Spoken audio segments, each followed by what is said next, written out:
अध्याय 23 वाक्य रचना sentence formation. हम जानते हैं कि वर्ण भाषा की सबसे छोटी इकाई होती है।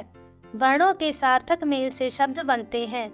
जब शब्दों को व्याकरणिक नियमों के अनुसार निश्चित क्रम में रखा जाता है तो वाक्यों का निर्माण होता है। इस प्रकार हम कह सकते हैं कि विचारों को पूर्ण रूप से व्यक्त करने वाले सार्थक शब्द समूह को वाक्य कहते हैं। वाक्य के अंग। वाक्य के प्रमुख दो अंग होते हैं, एक उद्देश्य सब्जेक्ट, दो विधेय प्रेडिकेट। वाक्य के अंतर्गत जिसके बारे में कुछ कहा जाए उसे उद्देश्य कहते हैं। उद्देश्य के विषय में जो कुछ कहा जाता है वह विधेय कहलाता है। इस वाक्य को पढ़िए। बच्चे फुटबॉल खेल रहे हैं। यहाँ बच्चे कार्य कर रहे हैं, इसलिए बच्चे कार्य की कर्ता हैं।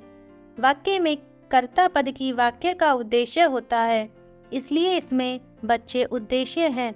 उद्देश्य के अतिरिक्त वाक्य का शेष भाग विधेय कहलाता है। कर्ता के साथ जुड़े विशेषण भी उद्देश्य का भाग होते हैं। इन्हें उद्देश्य का विस्तार कहते हैं। जैसे उद्देश्य का विस्तार वीर सैनिक, विधेय युद्ध जीत कर लौटे हैं। उद्देश्य का विस्तार विश्व का महानतम देश भारत, विधेय निरंतर उन्नति के पथ पर अग्रसर है।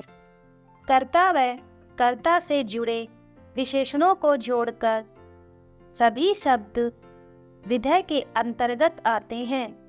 विधेय में कर्म, कर्म का विशेषण, क्रिया व क्रिया विशेषण सभी शामिल होते हैं। इन्हें विधेय का विस्तार कहते हैं। जैसे उद्देश्य का विस्तार मोटा लड़का सुधीर, विधेय का विस्तार 2 किलोमीटर प्रतिदिन चलता है।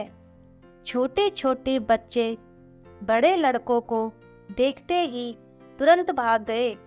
आओ महत्वपूर्ण बिंदुओं को दोहराएं। सार्थक शब्द समूह वाक्य कहलाते हैं।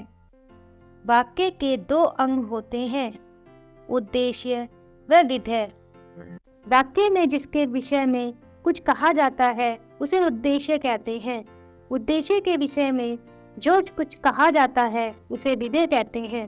कर्ता व कर्ता के लिए प्रयुक्त विशेषण शब्द उद्देश्य के व अन्य सभी शब्द विधेय के विस्तार होते हैं।